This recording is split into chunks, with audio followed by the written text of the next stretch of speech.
اعوذ باللہ من الشیطان الرجیم بسم اللہ الرحمن الرحیم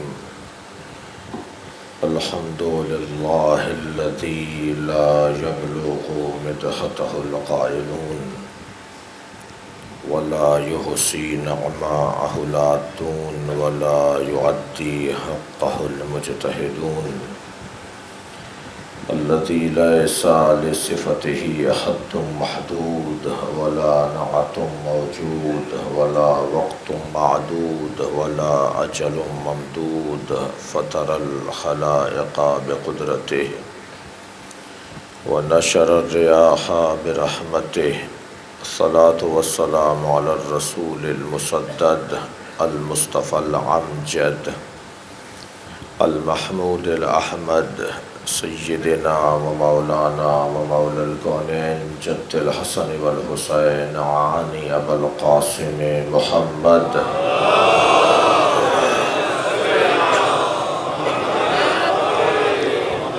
وآلہ الطیبین الطاہرین المعصومین الذین قال اللہ انما یرید اللہ لیذہب عنکم الرجس اہل البیت وَيُطَهِّرَكُمْ تَطْهِيرًا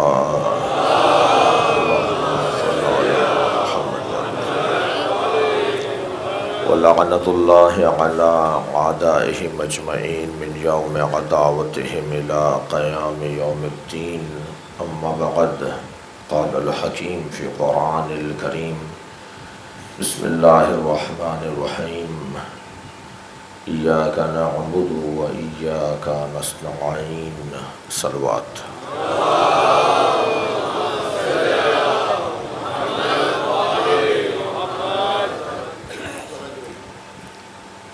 ہم تیری ہی عبادت کرتے ہیں اور تجھ ہی سے مدد مانگتے ہیں۔ اللہ کی عبادت بغیر اس کی مدد کے ممکن ہی نہیں ہے۔ جہاں تعدد الہ، جہاں طرح طرح کے الہ ہوں، جہاں ہاتھ کے بنائے ہوئے خدا ہوں اور جہاں انسان اپنے آپ کو خدا مان لیتا ہو، جہاں وسائل مادی اور سامان دنیاوی کو سب کچھ مرکز ماوا مولا مان لیا جاتا ہو، وہاں ایک رب کی عبادت، وحدہ لا شریک کی پرستش اور اپنے احساسات اور اپنے جذبات سے ہاتھ اٹھا کر اپنے خالق اور مالک کی مشیت و مرضی پر زندگی گزارنا، یہ بغیر توفیق کے ممکن ہی نہیں ہے۔ یا اللہ، تیرا شکر، تیرا سپاس تیری توجہ کے بغیر ممکن نہیں ہے۔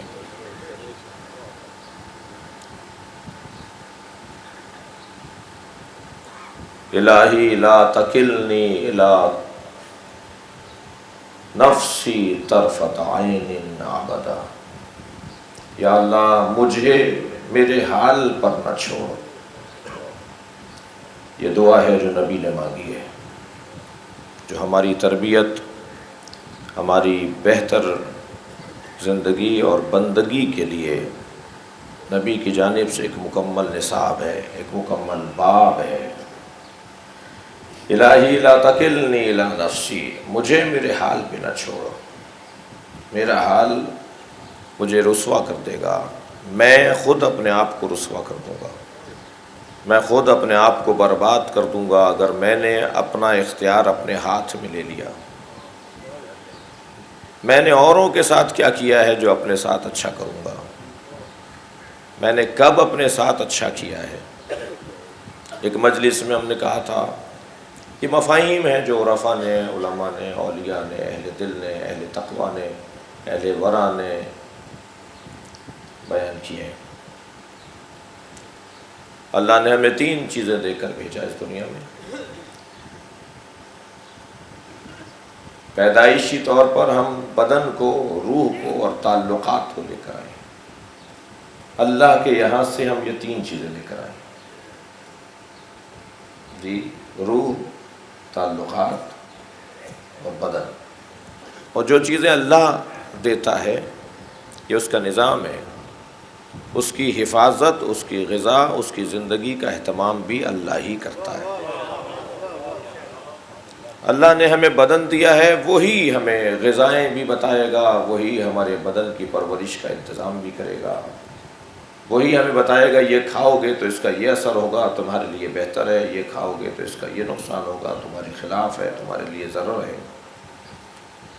لہٰذا ہمارے بدن کا اہتمام بھی اسی ذات کبریہ نے کیا۔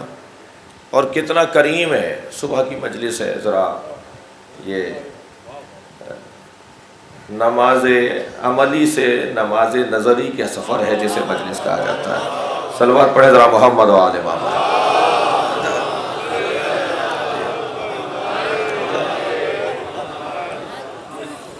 کتنا کریم ہے وہ، اس نے ہمیں اس دنیا میں بھیجنے سے پہلے ہماری غذا کا انتظام کیا۔ ابھی ہم آئے نہیں تھے کہ اس نے ہمارے مزاج کے مطابق، ہماری دہن، ہمارے ہاضمے کے مطابق کیا چیز ہمیں ہمارا بدن اس وقت قبول کرے گا، اس کے مطابق اس نے غذا کا انتظام کیا ہے۔ اور کیونکہ وہ رقیق اور سیال اور بہنے والی غذا، صلوات پڑھیں ذرا محمد و آل محمد۔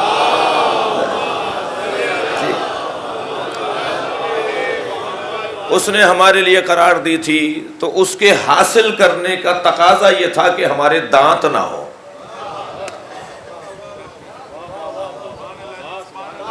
ورنہ شاید جس نے، جو ہمارے لیے رب مجازی بنایا گیا تھا، وہ اذیتوں میں آ جاتا۔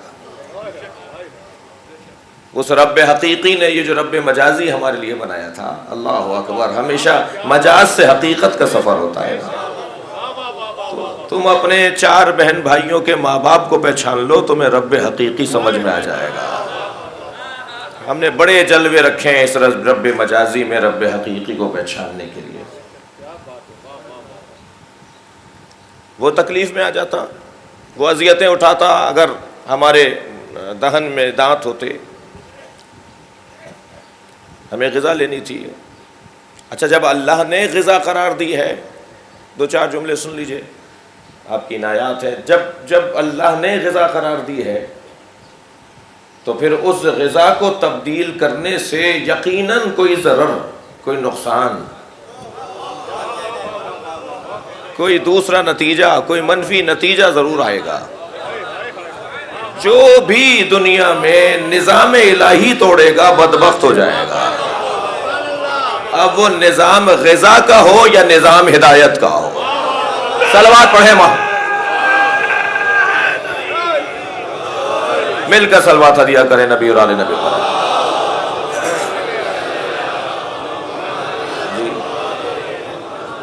غذائی نظام کو توڑیں گے تب بھی بربادی ہے، پشیمانی ہے، نقصان ہے، ضرر ہے، فساد ہے۔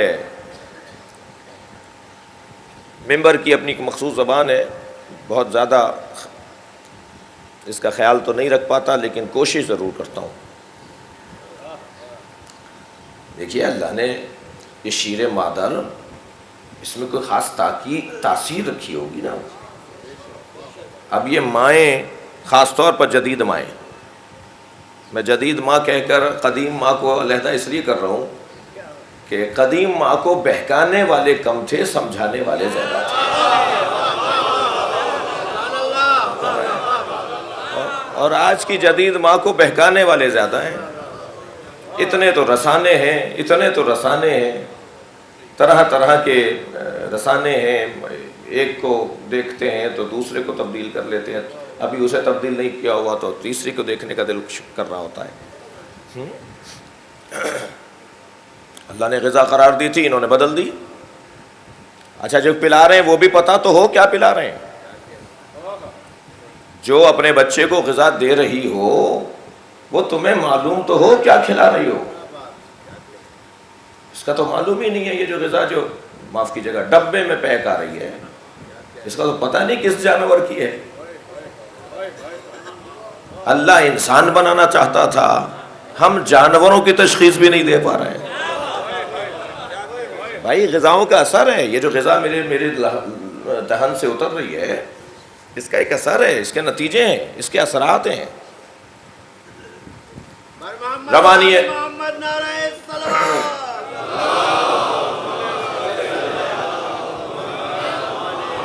روانی خون بدن میں کمزور پڑ رہی تھی، کہا جی میٹھا کھلاؤ ذرا روانی بہتر ہو جائے گی، شہد چٹا دو ذرا تھوڑا سا ان کا جو خون کا جو دورانیہ ہے وہ بہتر ہو جائے گا۔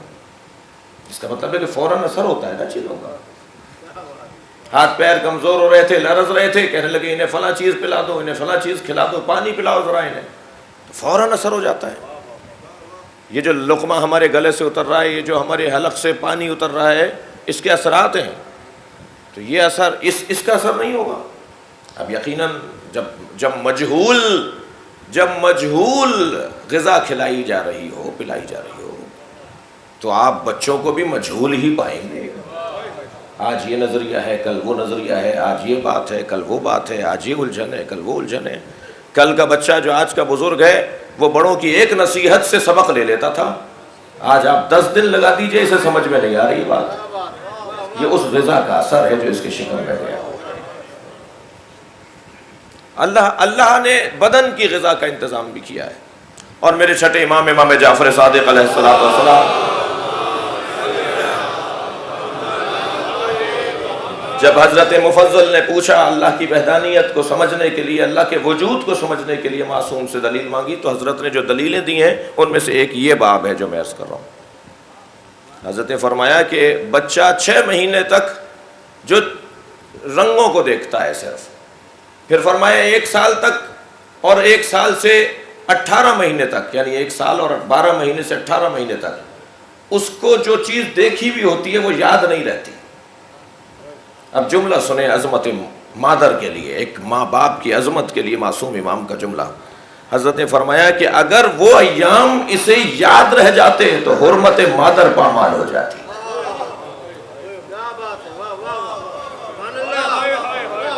بھائی غور فرمائے، صلوات پڑھیں محمد و آل محمد۔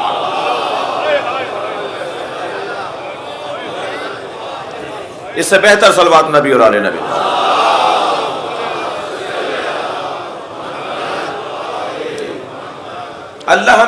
ہمیں اللہ نے بدن دے کر بھیجا ہے تو اس کی غذا کا انتظام بھی اس نے کیا ہے، روح دے کر بھیجی ہے اس کی غذا کا انتظام بھی اللہ نے کیا ہے۔ یہ اس وقت آپ بھرپور غذا مجالس میں لے رہے ہیں، ایام اعزاء میں، عشر اولیٰ میں خاص طور پر، یہ ایک روح کی غذا کا انتظام ہے۔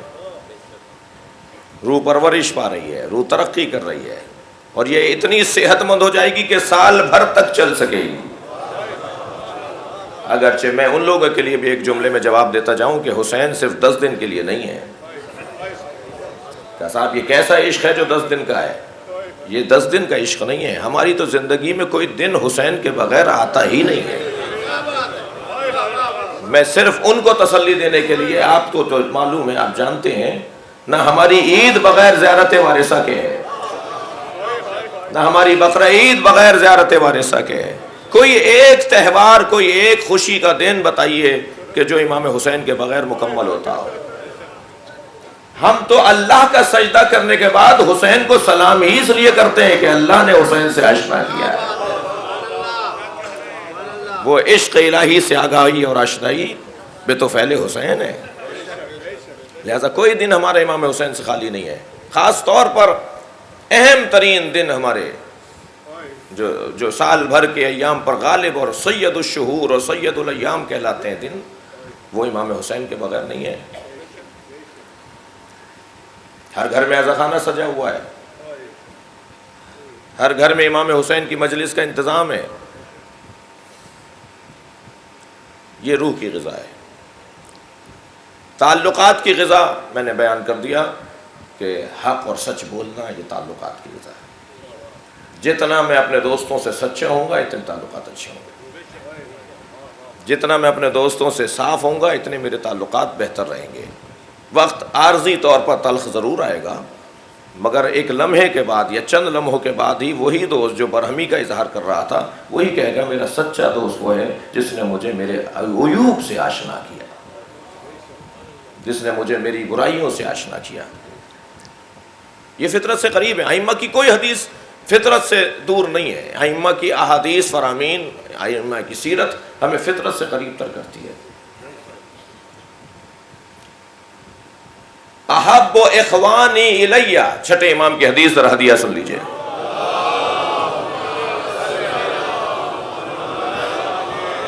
احب اخوانی الیہ من اہدی عیوبی الیہ، میرا سب سے اچھا دوست وہ ہے جو مجھے میرے عیب بتاتا ہو۔ برا لگتا ہے بعض اوقات، بلکہ اس وقت تو اکثر کو برا لگتا ہے، لیکن میں گزارش کروں گا کہ چھٹے امام کی اس تعلیم پر اگر مجھے عمل کرنا ہے تو تھوڑا سا اپنے نفس کو قابو میں کرنا پڑے گا۔ بولنے دو انہیں، سمجھانے دو انہیں۔ سمجھانے والے رہے کہاں ہیں؟ ٹوکنے والے رہے کہاں ہیں؟ جب سے بزرگوں کی رخصتی ہوئی ہے یا بزرگ جدید ماحول سے متاثر ہو گئے ہیں، وہ گھبراتے ہیں، وہ ڈرتے ہیں، وہ کہتے ہیں مجھے اپنی عزت بچانے دو۔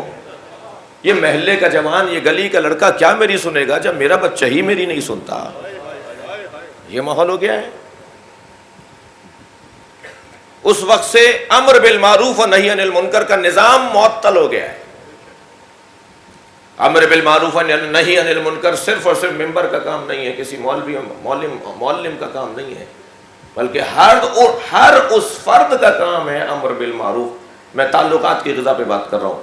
ہر اس فرد کا کام ہے امر بالمعروف جو معروف کو جانتا ہو اور منکر کو پہچانتا ہو۔ صلوات پڑھے محمد و آل محمد پر۔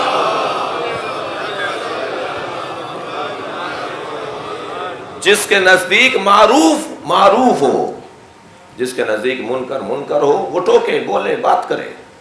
لیکن پھر بھی میں عرض کروں گا اپنے ان بزرگوں سے دستبستہ ہمت کیجئے، حوصلہ کیجئے۔ آپ کا تقاضا ہے کہ آپ اپنے کاموں کو جاری رکھیں۔ جوانوں کو بزرگوں کا احترام اور ان کی نصیحت پر غور کرنا ہوگا۔ بزرگوں کو جوانوں کا خیال رکھنا ہوگا۔ کیا حسین تعبیرات ہیں۔ فرماتے ہیں بزرگ جوانوں کا خیال رکھیں اس لیے کہ انہوں نے گناہ کم کیے ہیں، جوان بزرگوں کا احترام کریں اس لیے کہ انہوں نے عبادتیں زیادہ کی ہیں۔ دید عطا کر رہے ہیں نا، اینک عطا کر رہے ہیں۔ کس زاویے سے دیکھو گے کہ ان معاملات کو۔ اور اگر بچہ سچا ہو تو ابو طالب کی سیرت یہ ہے کہ اس کا احترام کرو۔ گود میں پالا ہے، جوان کیا ہے، بھتیجا ہے، مگر بچہ ہے، سچا ہے، تو ابو طالب یا سیدی یا مولائی یہ کہہ کر حضرت نبی مکرم کو کمسنی کے عالم سے مخاطب کرتے ہیں۔ غرض تعلقات کی غذا امر بالمعروف و نہی عن المنکر، تعلقات کی غذا سچ بولنا، حق بولنا، سمجھانا، ٹوکنا، روکنا، موعظہ کرنا۔ میں ایک عرض کر چکا ہوں، پھر تکرار کر رہا ہوں، پہلے ہمارے خطیبوں کے نام کے ساتھ لکھا جاتا تھا مواعظ حسنہ، اب حال میرا ہی اچھا نہیں ہے جی، تو اب لکھا جاتا ہے خطابت۔ بھائی خطابت تو آرٹس کونسل میں ہوتی ہے، خطابت تو چڑیا پر ہوگی، مینا پہ ہوگی، طوطے پر ہوگی، خطابت تو دریا پر ہوگی، خطابت تو ہوا پر ہوگی، خطابت تو الفاظ پر ہوگی، خطابت تو پتھروں پر ہوگی۔ جہاں لفاظی کی جائے، جہاں الفاظ کی مٹھاس اور شیرنی کو غالب جانا جائے اور اصلی جانا جائے، ممبر سے تو موعظہ ہوگا، نصیحت ہوگی، امر بالمعروف ہوگا، نہی عن المنکر ہوگا۔ مجھے اپنے آپ سے آشنا کیا جائے گا، مجھے اپنے رب سے آشنا کیا جائے گا، وہ خود سے خدا کا سفر کروایا جائے گا۔ کہاں بیابانوں میں، صحراؤں میں، دروں میں اور پہاڑوں میں جا کر گم ہو رہے ہو، تم اپنے اوپر غور کرو، تمہیں اللہ مل جائے گا۔ تم اپنے سے، اپنی ذات سے، اپنے رب تک پہنچ سکتے ہو۔ یہ تعلقات کی غذا کا عنوان۔ اس کریم کا دیکھیے بغیر اس کی استعانت کے، بغیر اس کی مدد کے ممکن ہی نہیں ہے کہ اللہ کی عبادت کی جائے. الہی لا تکلنی الی نفسی طرفۃ عین ابدا، یا اللہ مجھے میرے حال پہ نہ چھوڑ. حضرت آیت اللہ جوادی عملی اس دعائے پیغمبر کی تشریح میں ایک مثال دیتے ہیں. فرماتے ہیں کہ وہ بچہ جو ابھی چند مہینے کا ہوتا ہے، جس کی گردن آپے میں نہیں ہوتی، مسلسل اس کی گردن ڈھلکتی رہتی ہے، اس کو اٹھانے والے دونوں ہاتھوں سے اٹھاتے ہیں. اس بچے کو ایک ہاتھ سے نہیں اٹھایا جاتا، دونوں ہاتھوں سے اٹھانے کا مطلب یہ ہے مکمل توجہ. ایک لمحے کے لیے اگر توجہ ہٹی تو اس کی گردن ڈھلکے گی، یہ گر جائے گا. میرا اور آپ کا حال ایسے ہی ہے. یا اللہ اگر تو نے ایک لمحے کے لیے ہم سے توجہ کو ہٹایا، وہ لمحہ اللہ کے لیے ویسا نہیں ہے جیسے ہمارے لیے، لیکن ہمیں سمجھانے کے لیے طرفت عین، ایک پلک جھپکنے کا دورانیہ، طرفت عین، آنکھ پلک جھپکے اور آنکھ کھل جائے. اس دورانیے میں بھی تو نے اگر مجھے میرے حال پر چھوڑ دیا تو یا اللہ میں برباد، گر جاؤں گا. اور وہ گرا ہوا بچہ، وہ ہاتھ سے چھٹا ہوا بچہ، کیا حال ہوگا اس کا؟ وہ بات کا مرحلہ ہے. اس کی مدد کے بغیر اب بعد والا جملہ حسین نظر آئے گا، ایاک نعبد و ایاک نستعین. یا اللہ ہم تیری ہی عبادت کرتے ہیں اور تجھ ہی سے مدد مانگتے ہیں. یہ تجھ ہی سے مدد مانگتے ہیں کیونکہ تیری ہی عبادت کرتے ہیں. تیری عبادت کے لیے ہمیں تجھ سے مدد چاہیے. بعض لوگ اس وادی کے راہی نہیں ہیں، انہوں نے اس گھڑے سے پانی نہیں پیا، لہذا بہت ساری باتیں نہیں اترتی ہیں حلق سے. حضرت آیت اللہ نخود کی، حضرت آیت اللہ بہجت، سید علی قاضی طباطبائی، خود مولانا محمد حسین، علامہ محمد حسین طباطبائی، صاحب کرامت شیخ مرتضی انصاری، یہ اولیاء الہی گزرے ہمارے یہاں کے. کیا درجہ عبادت ہے، کیا اللہ کا التفات ہے ان کی طرف، کیا خصوصی عنایات ہے ذات کردگار کی ان کی طرف کہ ان کی زندگیاں کے آثار نظر آ رہے ہیں. جی شیخ مرتضی انصاری، اللہ اکبر. طالب علم کہتا ہے کہ میں نجف اشرف پہنچا، مجھ سے شیخ مرتضی انصاری کا درس سمجھ میں نہیں آتا تھا. اتنی گاڑی زبان، اتنی مشکل زبان، اصطلاحوں پر مشتمل درس مجھے سمجھ میں نہیں آتا تھا. میں ایک دن امیر المومنین کے حرم گیا، جالی پکڑ کے رونے لگا، مولا میں تو پڑھنے آیا ہوں، نجف کی بات ہے، مولا پڑھنے آیا ہوں، مجھے سمجھ میں نہیں آ رہا. بہت رویا، بہت رویا کہ کچھ لمحوں کے لیے اونگ آ گئی. وہیں بیٹھے ہوئے نظر آیا کہ مولا ذریح سے باہر آئے ہیں، اور میں نے مولا کے قدموں پہ ہاتھ رکھ کے کہا مولا مجھے فہم عطا فرمائے، مجھے سمجھ عطا فرمائے تاکہ میں سمجھ سکوں. فرمایا پڑھو بسم اللہ الرحمن الرحیم. مولا علی نے مجھے بسم اللہ پڑھائی. اب جو بیدار ہوا، جو ذریح سے باہر گیا، دوسرے دن درس کا وقت آیا، درس میں پہنچا تو شیخ مرتضی انصاری کا نہ صرف درس سمجھ میں آ رہا ہے بلکہ احساس ہو رہا ہے کہ اب یہ کہیں گے. اللہ اکبر. اور بعد والے جملے،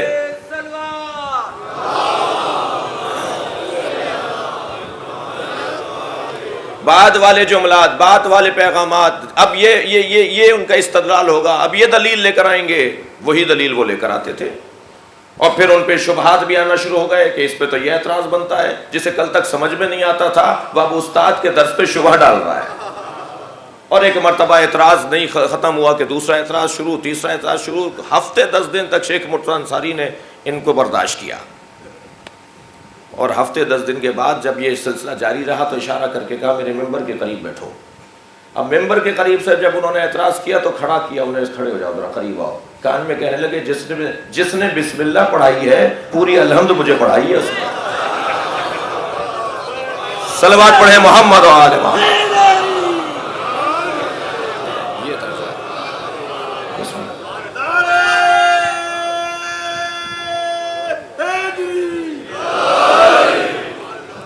کتنی توجہ ہے ان پر جو اللہ نے ولی بنائے، ان کا التفات کتنا ہے ان لوگوں پر. ایسے ہی کام نہیں لیتا ہے اللہ. لا،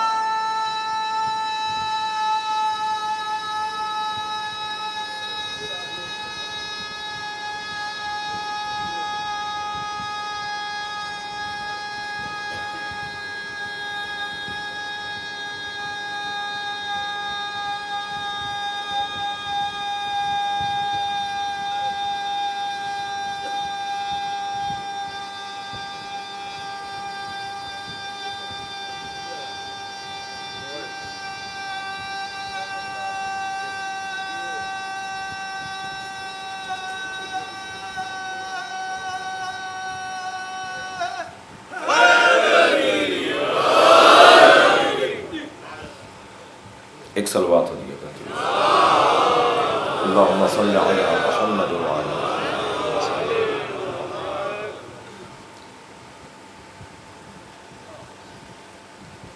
توجہ ہے جی جی، اس کی مدد کے بغیر، اس کی استعانت کے بغیر اس کی عبادت ممکن نہیں ہے۔ یہ وادی، اب اس وادی میں آئے ہیں، اگرچہ ترتیب میں میں نے یہ بات بعد میں کرنی تھی، لیکن دل کر رہا یہی کہوں۔ عجیب وادی ہے یہ۔ وَاعْبُدْ رَبَّكَ حَتَّى يَأْتِيَكَ الْيَقِينُ، جتنی عبادت عروج پر اور کمال پر پہنچے گی اتنا یقین بڑھے گا۔ یقین کیسے آئے گا؟ سارا مسئلہ ہی شاید یقین کا ہے۔ بہترین تقریر کر لوں گا میں فلاں مضمون پر، مگر میں خود اپنے آپ سے پوچھوں اس پہ یقین کتنا ہے؟ شاید ممکن ہے جتنا اچھا بیان ہو اتنا اچھا یقین نہ ہو، وہ کیفیت ہی کچھ اور ہے۔ جب میرا نظریہ میرے یقین سے ہم آہنگ ہو جائے گا تو پھر ولایت کی وادی شروع ہوگی، تب اختیارات کی وادی شروع ہوگی۔ یہ یقین کی کیفیت۔ حضرت ابراہیم کیا کہہ رہے ہیں؟ وَإِذْ قَالَ إِبْرَاهِيمُ رَبِّ أَرِنِي كَيْفَ تُحْيِي الْمَوْتَى۔ اچھا، اب یقین کے باب میں اللہ نے بھی یقین دلانے کے لیے جو مثالیں قرآن مجید میں قرار دی ہیں وہ مردوں سے اور موت سے اور دوبارہ زندہ اٹھائے جانوں سے زیادہ تعبیرات ہیں۔ یاد کرو میرے حبیب، اے میرے رسول، یاد کرو جب ابراہیم نے اپنے رب سے کہا تھا۔ اچھا، یاد کروایا جا رہا ہے نبی کو۔ بھائی آپ کی توجہ ہے، یاد اسے کروایا جاتا ہے جو موقع پر موجود ہو۔ اللہ نے ہر نبی کو اپنی امت پر گواہ بنایا ہے، ہمارے نبی کو سارے نبیوں پر گواہ بنایا ہے۔ وَإِذْ قَالَ، صلوات پڑھے محمد و آل محمد۔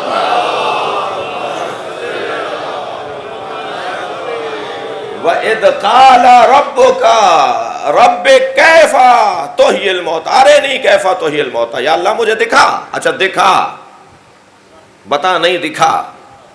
مشاہدہ اور ہے، آنکھوں سے دیکھنا اور ہے، ذہن سے سمجھنا اور ہے، نظریہ اور ہے، عقیدہ اور ہے، مشاہدہ اور ہے، شہود اور کشف کی منزلیں اور ہیں۔ مجھے دکھا کیسے مردوں کو زندہ کرے گا؟ قالا، اللہ کا جواب آیا، اولم تؤمن، تمہیں ایمان نہیں ہے ہمارے اوپر کہ ہم مردوں کو زندہ کریں گے؟ قالا بلا، یا اللہ ایمان ہے، ولکن لیطمئن قلبی، مگر میں اطمینان قلب چاہتا ہوں۔ اللہ اکبر، اطمینان قلب کی خاطر ابراہیم چاہ رہے ہیں کہ دکھائیں کہ مردے زندہ کیسے ہوتے ہیں۔ یہی شبہ حضرت عزیر نے بھی ڈالا تھا۔ یا اللہ، گزر رہے ایک صحرا سے، سورہ بقرہ کی آیات ہیں، گزر رہے ایک صحرا سے، ایک بیابان سے، قرآن کہہ رہا ہے کہ گھر چھتیں گر چکی تھیں، وہ آبادی اجاڑ ہو چکی تھی، وہاں اس آبادی کی جو قبریں تھیں وہ کھل چکی تھیں، ہڈیاں باہر آ چکی تھیں، کھوپڑیاں اور اعضائے بدن پھیلے ہوئے تھے، اور مردے باہر نکلے ہوئے تھے۔ عجیب کیفیت تھی کہ حضرت عزیر گزرتے ہوئے کہتے ہیں، یا اللہ تو انہیں زندہ کیسے کرے گا؟ ایک ہڈی اٹھا کر اللہ سے سوال کر رہے ہیں، انہیں زندہ کیسے کرے گا؟ اب حضرت عزیر کو، قرآن کی آیت سورہ بقرہ، حضرت عزیر کو پروردگار عالم نے نیند غالب کر دی ان کے اوپر۔ ایک رومال میں 2 روٹیاں باندھ کے چلے تھے رستے کے لیے، گدھے پر بیٹھ کے سفر کر رہے تھے، 100 سال تک سوئے رہے۔ بھئی یہ قرآن ہے، یہ اچھا یہی اپنے بچوں کے لیے کہوں کہ ہم دنیا کی بات پر یقین کریں یا اللہ کی بات پر یقین کریں؟ دنیا بہت ساری باتیں کرتی ہے مگر دنیا ساتھ کہاں دیتی ہے جن پر یقین کیا جائے؟ اور اللہ کچھ اور کہہ رہا ہوتا ہے، دنیا کچھ اور کہہ رہی ہوتی ہے، اللہ کچھ اور کہہ رہا ہوتا ہے۔ دنیا کہہ رہی ہے دیندار نقصان میں، اللہ کہہ رہا ہے وَالْعَصْرِ إِنَّ الْإِنسَانَ لَفِي خُسْرٍ إِلَّا الَّذِينَ آمَنُوا وَعَمِلُوا الصَّالِحَاتِ وَتَوَاصَوْا بِالْحَقِّ وَتَوَاصَوْا بِالصَّبْرِ۔ اللہ کہہ رہا ہے دیندار فائدے میں۔ ساری دنیا کہہ رہی ہے ابو طالب کا کلمہ نظر نہیں آ رہا، اللہ کہہ رہا ہے ابو طالب نے نہیں پالا ہے، میں نے پالا ہے۔ ہم دنیا والوں کی مانے یا اللہ کی مانے؟ صلوات پڑھے محمد و آل محمد۔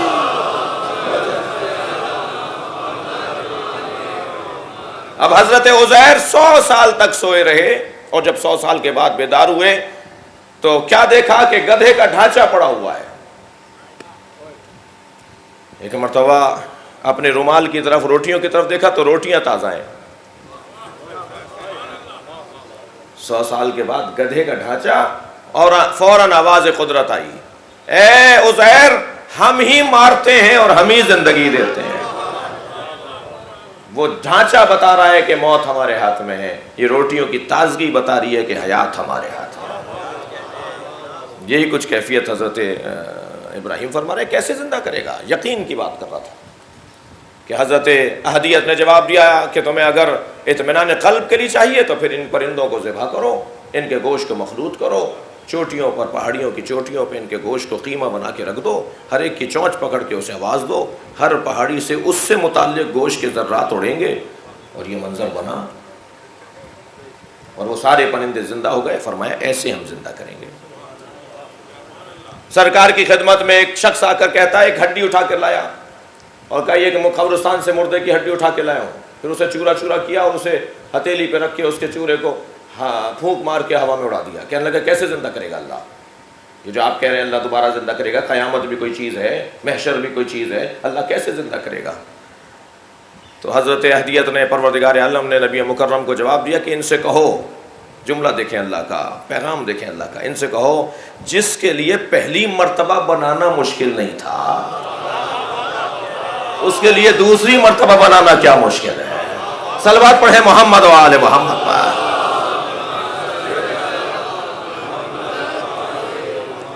لہذا یقین کی 3 قسمیں کیے ہیں اہل دقت نے: علم الیقین، عین الیقین، اور حق الیقین۔ بعض لوگ آنکھوں سے دیکھ کر بھی نہیں مانتے، بعض لوگوں کی آنکھوں کے سامنے کے مراحل ہوتے ہیں اور وہ اقرار نہیں کرتے۔ یہ علم الیقین سے عین الیقین تک تو آئے ہیں، حق الیقین تک نہیں آئے۔ جب نو کے نیزہ پر مصائب کا باب نہیں ہے، لیکن ایک مثال حق الیقین کے حوالے سے اور عین الیقین کے حوالے سے، امام حسین کا سر سورہ کہف کی تلاوت کرتا تھا، 9 جگہ امام حسین کا سر بولا ہے، اس نے معجزہ دکھایا ہے، شہادت سے لے کر اور دوبارہ قبر میں تدفین ہونے تک، اور خاص طور پہ شام سے جب یہ سر گزرا ہے تو سورہ کہف کی تلاوت کی ہے۔ اِنَّا أَصْحَابَ الْكَهْفِ وَالرَّقِيمِ كَانُوا مِنْ آيَاتِنَا عَجَبًا۔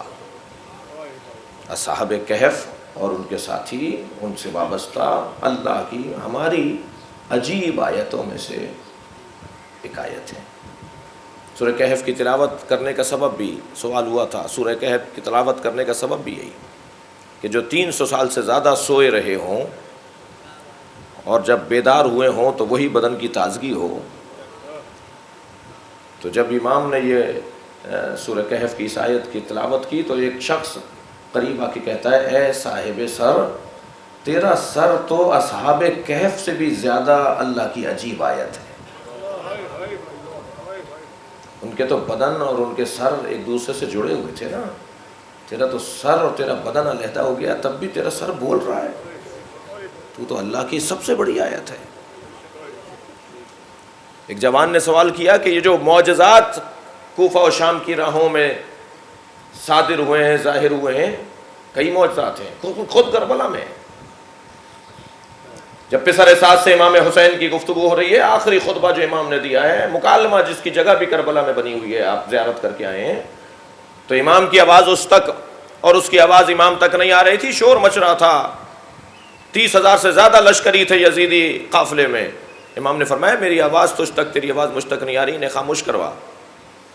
اس نے آواز دی کہ خاموش ہو جاؤ، میں حسین سے بات کر رہا ہوں. سب خاموش ہو گئے مگر گھوڑوں کے ہنہنانے کی آوازیں، جانوروں کے گلے میں جو گھنٹیاں اور پیروں میں جو گھنگرو بندھے ہوئے تھے ان کی آوازیں آ رہی تھیں.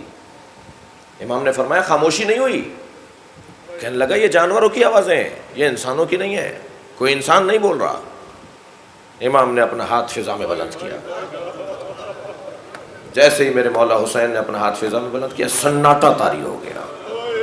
جس جانور نے جہاں پیر اٹھایا تھا وہیں رہ گیا. امام نے فرمایا دیکھ لے میں ان پر بھی حجت خدا ہوں.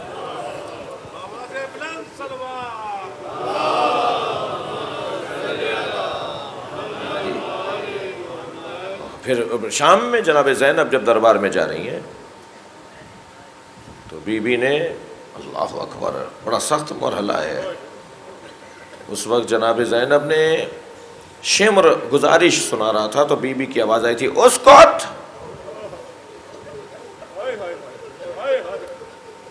حجت خدا ہیں،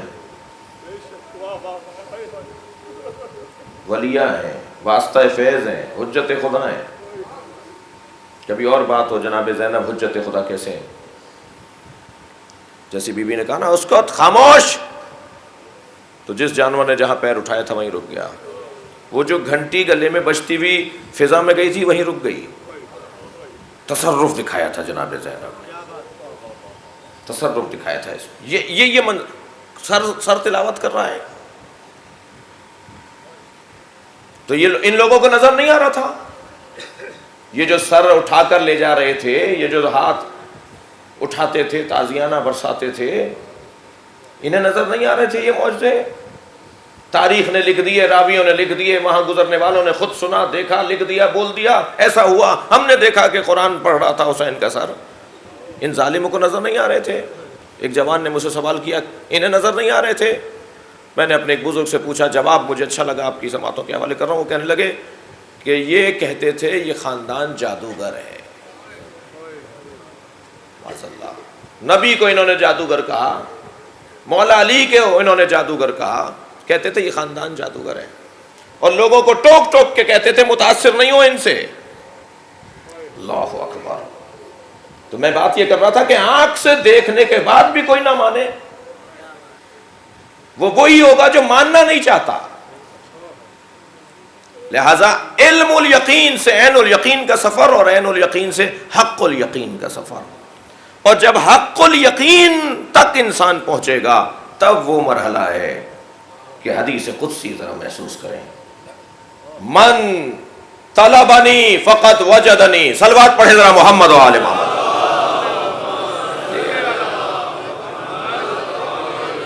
یا اللہ، آپ کے ذہن علی میں ہے مضمون یہ ہے کہ یا اللہ تیری مدد کے بغیر تیری عبادت ممکن ہی نہیں ہے. من طلبنی فقط وجدنی حدیث قدسی ہے. یا اللہ، اللہ کہہ رہا ہے من طلبنی فقط وجدنی، جس نے مجھے طلب کیا، ڈھونڈا، اس نے مجھے پا لیا.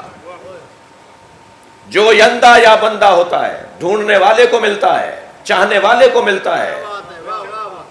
بہت سے لوگوں کو سامنے کی چیز سمجھ میں نہیں آ رہی ہوتی ہے اور بہت سے لوگ یمن میں ہوتے ہیں اور پیش من ہوتے ہیں. در یمنی پیش منی. دور ہونے والا بھی ہوے سے قرنی ہو جاتا ہے اور ساتھ رہنے والے بھی ممکن ہے کچھ نہ ہو. یہ لازم نہیں ہے کہ جو برابر میں بیٹھا ہے وہ زیادہ سمجھ رہا ہے. سمجھنے کا ارادہ نہیں ہوگا تو قریب بیٹھنے سے سمجھنے کا معیار نہیں ہے. ارادہ ہوگا تو دور بھی ہوگا تو سمجھ لے گا. جی، من طلبنی فقط وجدنی، جس نے مجھے چاہا اس نے مجھے پایا. ومن وجدنی فقط عرفنی، اور جس نے مجھے پا لیا اس نے مجھے پہچان لیا. ومن عرفنی فقط احبنی، اور جس نے مجھے پہچان لیا اس نے مجھ سے محبت کی. ومن احبنی فانا قتلتہ، اور جو مجھ سے محبت کرتا ہے میں اسے قتل کر دیتا ہوں. عجیب رنگ ہے حدیث کا. جو مجھ سے محبت کرتا ہے میں اسے قتل کر دیتا ہوں، اس لیے کہ وہ اب اس بدن میں رہنے کے معیار سے اونچا ہو گیا ہے. اس کا معیار نہیں ہے کہ اب وہ اس مادی بدن میں رہے. اس کی روح کو اب اتنا آزاد ہو جانا چاہیے کہ جہاں چاہے پہنچے. اللہ اکبر. میں اور آپ جس دروازے پر بیٹھے ہیں اس خاندان کا امتیاز ہی یہ ہے. جی وہ واقعہ رد نہیں کیا جائے گا کہ مولا ایک دن 40 جگہ پر ایک ہی وقت میں موجود تھے. انہوں نے کہا جی میرے گھر تھے, انہوں نے کہا جی میرے گھر تھے, میرے ساتھ افطار کیا, میرے ساتھ افطار کیا. نبی نے فرمایا میرے ساتھ افطار کیا. علی 40 جگہ پر دکھائی دینا نہیں. عزیزان گرامی, کمال تو یہی ہے کہ روح بدن میں ہو اور بدن کی محتاج نہ ہو. یہ مفاہیم ہے, یہ مفاہیم ہے. اب یہ عام انسان کی بات ہو رہی ہے, عام ولی خدا کی بات ہو رہی ہے. ولایت کے باب میں جسے یقین کی کیفیت ہو گئی ہے. فانا قتلتہ, میں پھر اسے قتل کر دیتا ہوں. اب جملہ دیکھیں حدیث کا, ومن انا قتلتہ فعلی دیتہ, اور جسے میں قتل کروں گا دیت بھی میرے اوپر ہوگی. بھائی جو مارے گا اسی پہ دیت ہوگی نا. کون مار رہا ہے اس کو؟ جس نے اللہ کی محبت حاصل کر لی, جس نے اس کو پہچان لیا, جس نے اس کی معرفت حاصل کر لی. کون قتل کر رہا ہے؟ اللہ کہہ رہا ہے میں قتل کروں گا اسے پھر, اور جسے میں قتل کروں گا اس کی دیت بھی میرے اوپر ہے. اور اب جملہ دیکھیں حدیث قدسی کا, ارشاد فرماتا ہے انا دیتہ, میں خود اس کی دیت بن جاؤں گا. صلوات پڑھیں محمد و آل محمد. اب اس پر مکمل میری نظارت ہوگی, مکمل میری توجہ ہوگی, میرا التفات ہوگا, میں خود اس کا دیا بن جاؤں گا. ایک اور حدیث قدسی سن لیجئے, من اخلص للہ 40 صباحا, جس نے اللہ کی خاطر 40 صبحیں دیکھی, یعنی 40 دن گزارے. جس نے صبح کی 40 صبحیں کی اللہ کی خاطر,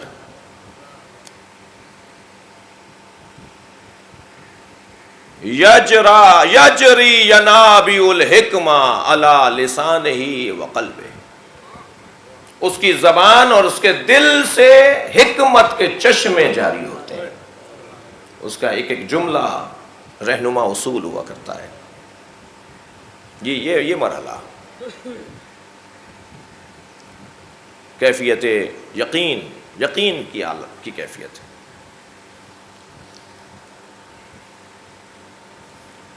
حضرت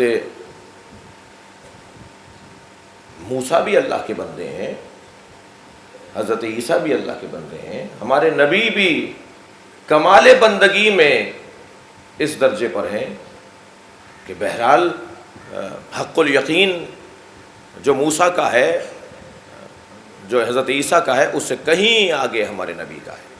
اور اگر ایسا نہ ہو تو یہ تفریق, یہ تفضیل, یہ فضیلت, یہ ترجیح, یہ برتری, یہ ترجیح بلا مرجح ہوگی.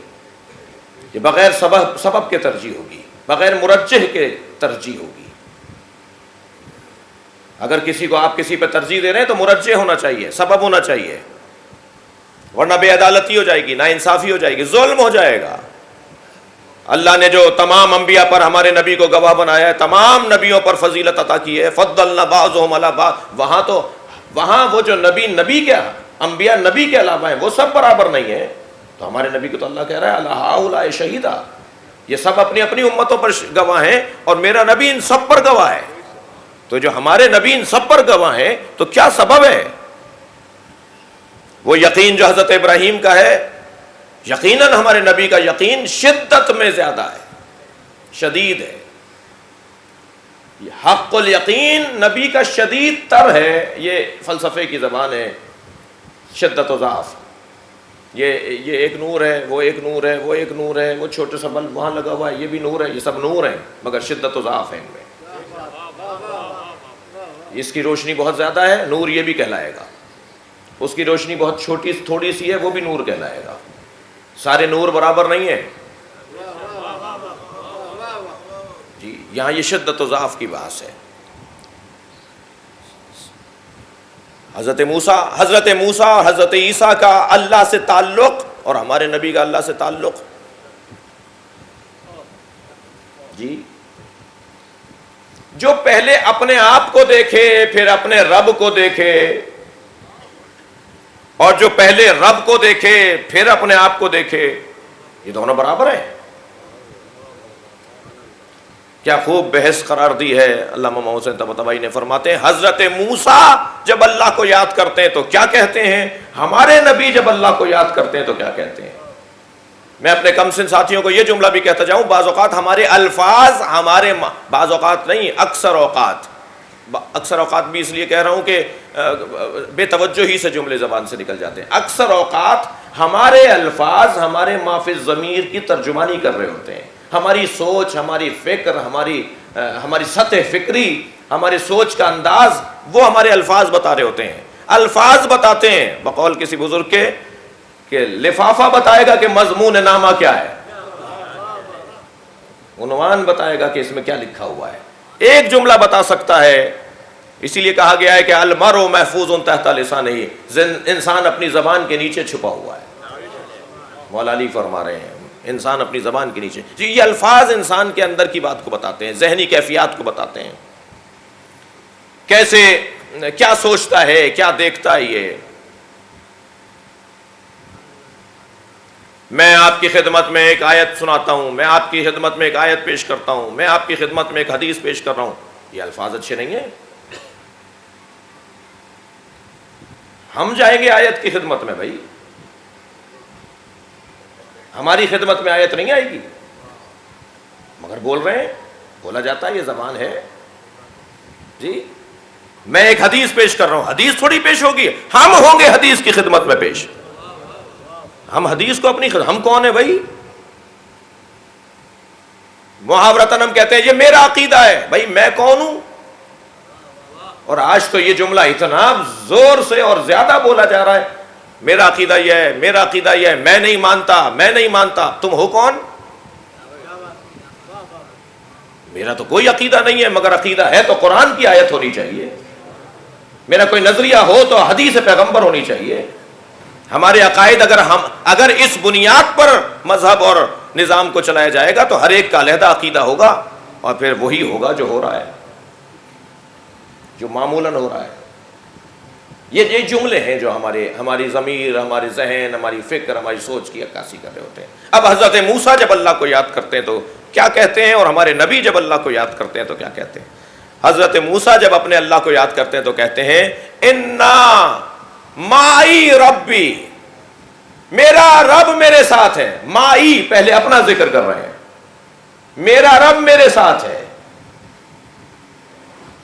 بیان میں پہلے اپنے آپ کو یاد کر رہے ہیں، مگر جب ہمارے نبی یاد کرتے ہیں اللہ کو تو کہتے ہیں ان اللہ معنا، اللہ ہمارے ساتھ ہے۔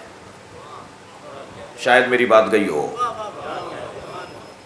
حضرت موسیٰ جب رب کو یاد کرتے ہیں تو پہلے اپنے آپ کو یاد کرتے ہیں، پھر رب کو یاد کرتے ہیں۔ ہمارے نبی پہلے اللہ کو یاد کرتے ہیں۔ یہ انسان کی سوچ اور انسان کی شدت یقین اور کیفیات قلبی کی عکاسی ہے۔ مقایسہ کسی طور پر بھی کوئی کم اور زیادہ کرنے کے لیے نہیں ہے، فرق ہے، واضح فرق ہے۔ اللہ اکبر۔ میں اگر حضرت موسیٰ اور حضرت نبی مکرم کو مقایسہ کر رہا ہوں تو یہ ہرگز اس لیے نہیں ہے کہ حضرت موسیٰ کو ہم معاذ اللہ معصوم ہیں، اللہ کے نبی ہیں، صاحب شریعت ہیں، مگر اتنا تو روشن ہے کہ حضرت موسیٰ صاحب شریعت ہونے کے بعد، صاحب کتاب ہونے کے بعد حضرت خضر سے سیکھنے جا رہے ہیں، جبکہ خضر نہ صاحب شریعت ہے نہ صاحب کتاب ہے۔ کہا جا کے خضر سے جا کے سیکھو، کیا سیکھنے جا رہے ہیں؟ کہا ہم نے اسے اپنے پاس سے علم لدنی دیا ہے۔ جی ولی خدا ہیں خضر، سب سے پہلے نبی آدم، سب سے پہلے رسول نوح، سب سے پہلے امام ابراہیم، سب سے پہلے ولی خضر۔ اور پھر فرما رہے حضرت خضر جب انہوں نے آ کے کہا نا حضرت موسیٰ نے کہ مجھے اپنا شاگرد بنا لیجئے، کہنے لگے تم میں صبر نہیں ہے، اگر یہ قرآن نہیں ہوتا تو شاید مجھ پر کفر کا فتویٰ لگ جاتا۔ قرآن کہہ رہا ہے تم میں صبر نہیں ہے، خبردار اگر میرے ساتھ رہنا چاہتے ہو تو میرے اقدامات پہ سوال نہیں کرنا، خاموشی سے دیکھتے رہنا، سمجھنے کی کوشش کرنا۔ لیکن حضرت موسیٰ نے سوال کر دیا حضرت خضر سے، یا آپ نے ایک جوان کو کیوں قتل کر دیا، یہ گری ہوئی دیوار کو سیدھا کیوں کر دیا، کشتی میں سوراخ کیوں کر دیا، 3 واقعات جو قرآن میں بیان ہو۔ اب حضرت موسیٰ کا یقین اور حضرت موسیٰ کی کیفیات قلبی اور ہمارے نبی کی برابر نہیں ہے، لہذا جو سب کچھ رب کو مانتا ہو پھر اس کی بندگی اس درجے پر پہنچتی ہے کہ اشہد ان محمدن عبدہ ورسولہ، ہم ان کی رسالت کے اقرار سے پہلے ان کی عبدیت کا اقرار کرتے ہیں۔ وہ رسول بڑے ہیں یا عبد بڑے ہیں؟ وہ عبد بڑے ہیں تبھی رسول بڑے ہوئے۔ اللہ کی بندگی میں وہ اس درجے پر تھے جس کی وجہ سے ذات کردگار نے انہیں رسالتوں میں سب سے بڑی رسالت عطا کی ہے۔ تو بس عزیزو، آج کی بات کو یہاں ایک منزل دوں کہ یقین جتنا بڑھے گا، اور یقین کیسے بڑھے گا، کیا کریں ہمیں یقین ہو؟ یقین آ جائے گا تو مولانا نماز پڑھیں گے، الٹا ہے بھائی قصہ۔ تم عبادت کرو گے تو یقین آئے گا۔ مولانا اللہ کو مان لیا تو پھر عبادت کریں گے، یقین آ گیا اللہ کے وجود پر تو اللہ کی نماز پڑھیں گے، نہیں، یہاں گنگا سیدھی بہتی ہے۔ کیا کہا جائے گا؟ وَاعْبُدْ رَبَّكَ حَتَّى يَأْتِيَكَ الْيَقِينُ۔ اپنی عبادت کو شدید کرو، محنت کر لو تھوڑی سی، جلدی نہیں کرو۔ بہت سے بڑے لوگوں نے مدتوں کے بعد یقین حاصل کیا ہے، ریاضتیں اٹھائی ہیں، نفس مارا ہے، تب جا کے اس منزل، اس وادی میں پہنچے ہیں۔ تم چاہ رہے ہو کہ 4 دن کی نماز کے بعد تمہیں وہ درجہ مل جائے؟ ریاضت کرتے رہو، نفس مارتے رہو، اپنے آپ کو مارتے رہو۔ موتو قبل ان تموتو، مر جاؤ اس سے پہلے کہ موت آئے۔ کیا کہہ رہے ہیں یہ مولا علی؟ مر جاؤ اس سے پہلے کہ موت آئے؟ کیا چھری پھیر لیں اپنے گلے پہ، گر جائیں کسی عمارت سے؟ کیا کہہ رہے ہیں مولا علی کہ مر جاؤ اس سے پہلے کہ موت آئے؟ اپنے نفس کو مار ڈالو اس سے پہلے کہ تمہارے بدن کو موت آئے۔ اور جب تم نے اپنے نفس کو مار ڈالا تو تمہارے بدن کی موت بھی موت نہیں ہوگی، تمہارا مزار لوگوں کے لیے ہدایت بن جائے گا، تمہاری قبر سے لوگ ہدایت لینے آیا کریں گے۔ ترتیب یہ ہے، عبادت پھر یقین۔ اور کس درجے کی عبادت ہے، کس درجے کا یقین ہے؟ اللہ اکبر، بات معصوم کی نہیں ہو رہی جو میں کرنے جا رہا ہوں، عصمت کبریٰ پہ فائز نہیں ہے، عصمت صغریٰ کے حامل ہے۔ محفوظ عن الخطا قبیلہ ہے، دلیل عصمت قبیلہ ہے، معصوم تو 14، ان 14 پر دلیل عصمت حضرت عباس کا وجود، ان 14 کی عصمت پر دلیل عصمت حضرت زینب کا وجود، ان 14 پہ دلیل عصمت حضرت علی اکبر کا وجود، حضرت معصومہ قم کا وجود۔ خاص طور پر ان 4 ہستیوں کا تو سلام زیارت معصوم نے پڑھی ہے نا، معصوم ان کے دروازوں پہ چل کے گئے ہیں۔ معصومہ قم حضرت امام رضا کی بہن، حضرت علی اکبر، حضرت زینب، حضرت عباس۔ چہاردہ معصومین کے بعد جو عظمت ان 4 ہستیوں کی ہے وہ غیر معمولی ہے۔ پیدل چل کے جا رہے ہیں، کھڑے ہو کر یہاں کھڑے ہو کر زیارت پڑھی، پھر چھٹے امام نے وہاں کھڑے ہو کے زیارت پڑھی، پھر جگہ بدل کے وہاں کھڑے ہو کے زیارت پڑھی۔ 3 زیارتیں پڑھی ہیں حضرت عباس کی امام صادق نے۔ جناب معصومہ قم اور جناب زینب کی زیارت کا مقام ایک ہی ہے کہ ایک جگہ یہاں کھڑے ہو کر حضرت نے یہ پڑھا، وہ روایت میں آ گیا، وہ راویوں نے، حدیث نقل کرنے والوں نے حدیث کے عنوان سے یاد کیا، مگر حضرت عباس کا تو مقام ہی کچھ اور ہے۔ ان دلیل عصمت ہستیوں میں، دلیل عصمت ہستیوں میں ایک دلیل عصمت حضرت قاسم۔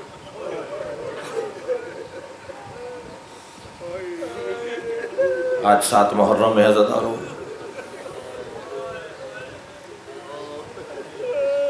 پہلے تو سلام کریں امام حسن مجتبیٰ کو۔ مولا کربلا آپ سے خالی نہیں رہی، آپ اپنے بھائی حسین کے ساتھ قاسم ابن حسن کی صورت میں موجود ہیں۔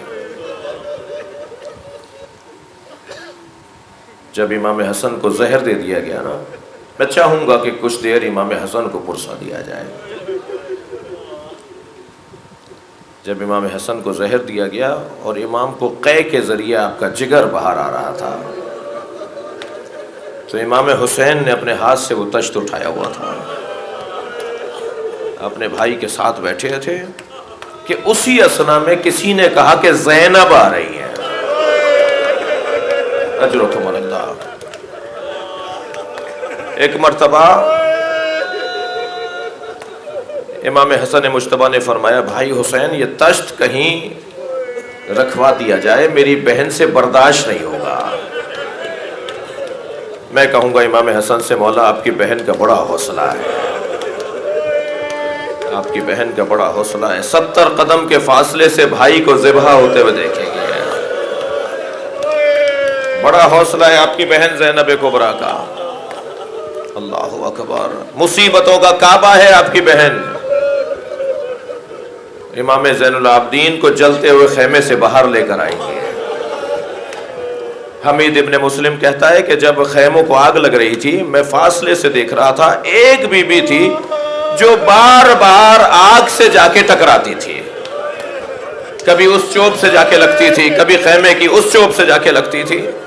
میں نے دور سے یہ اندازہ کیا شاید اس حادثے کی وجہ سے اس کی بینائی چلی گئی ہے۔ علامہ ملبوبی نے عجیب مصائب لکھے ہیں، وہ کہتا ہے کہ میں نے یہ سمجھا شاید اس بی بی کے کسی حادثے کی وجہ سے اسے نظر نہیں آ رہا کہ آگے آگے، تو میں دوڑتا ہوا گیا، میں نے کہا بی بی جہاں جا رہی ہو وہاں آگ ہے۔ تو مجھے مڑ کر دیکھا اور کہا، یا شیخ انا لنا علیل، میرا ایک بیمار بھتیجا ہے جو خود پیروں سے چل کے باہر نہیں آ سکتا۔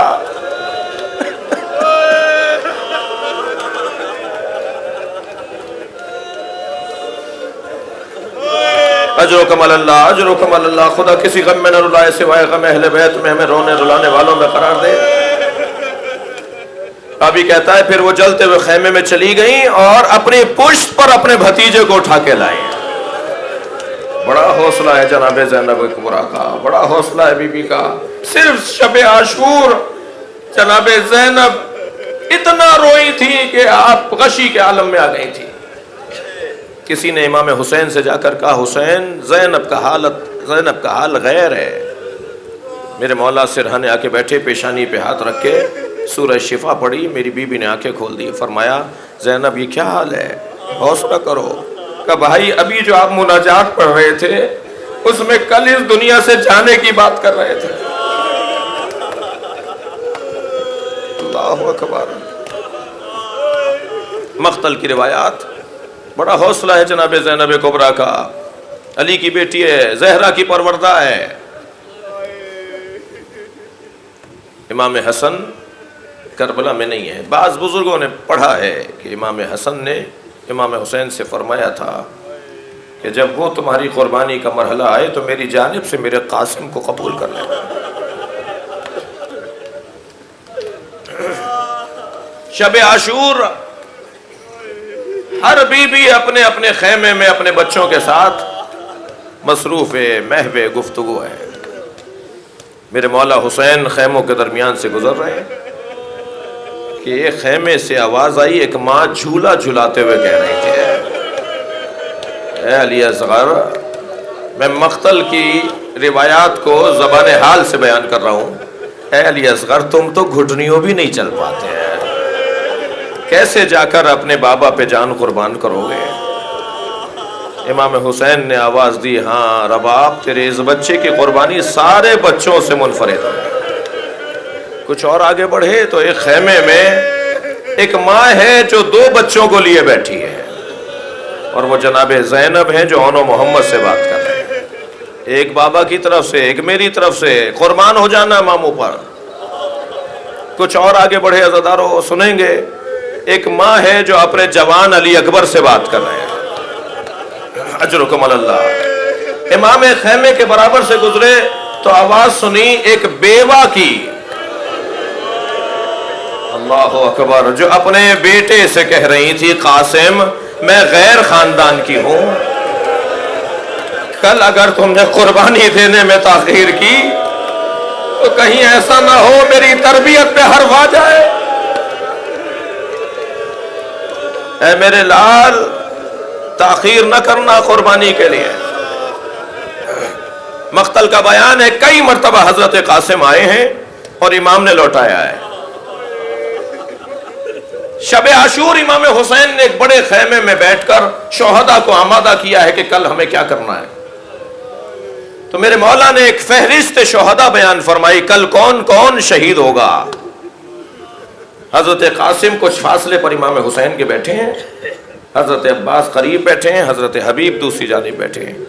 کہ امام حسین نے جب نام لینا شروع کیے کہ کون یہ شہید ہوگا یہ شہید ہوگا، تو ان ناموں میں فرمایا کہ پھر علی اصغر شہید ہوگا۔ شہداء کے نام لیتے ہوئے امام حسین نے فرمایا میرا ششماہا علی اصغر بھی کل کربلا میں شہید ہو جائے گا۔ تو حضرت قاسم بیٹھے ہوئے تھے، کھڑے ہو گئے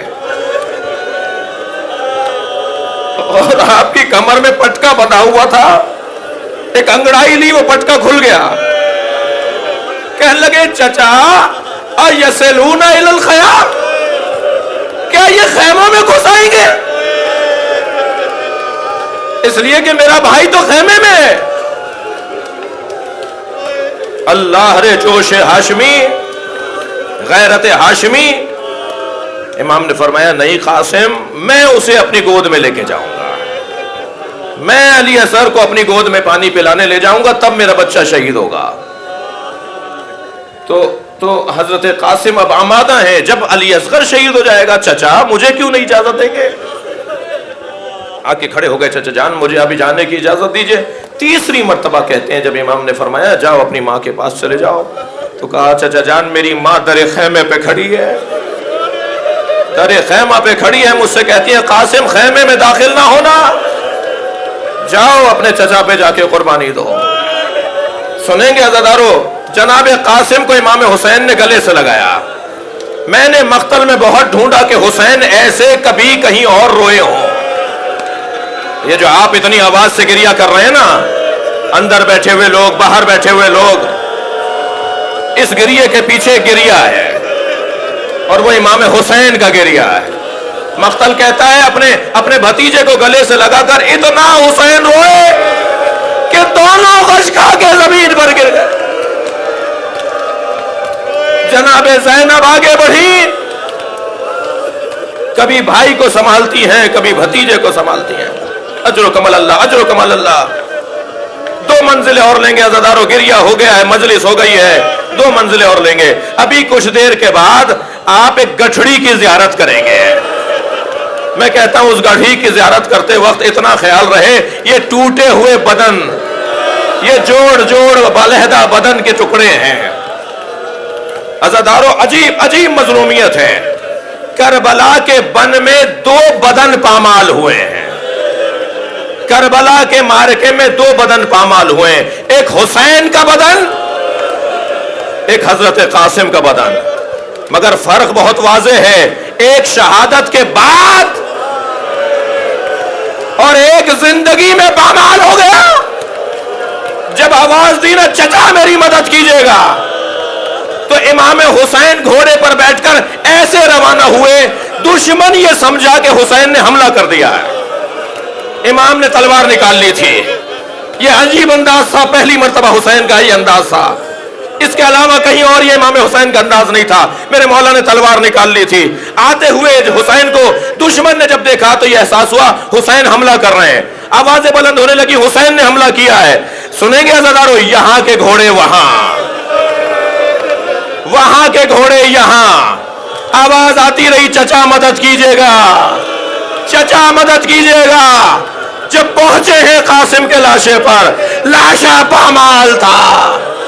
اے میرے لال تیرے چچا کے لیے بڑا گرا ہے، تو مدد کے لیے پکارے، ابا بچھا ڈالی، بدن کے ٹکڑوں کو جمع کیا، اے بھابھی تمہارے بچے کی نشانی، ماتم حسین یا حسین۔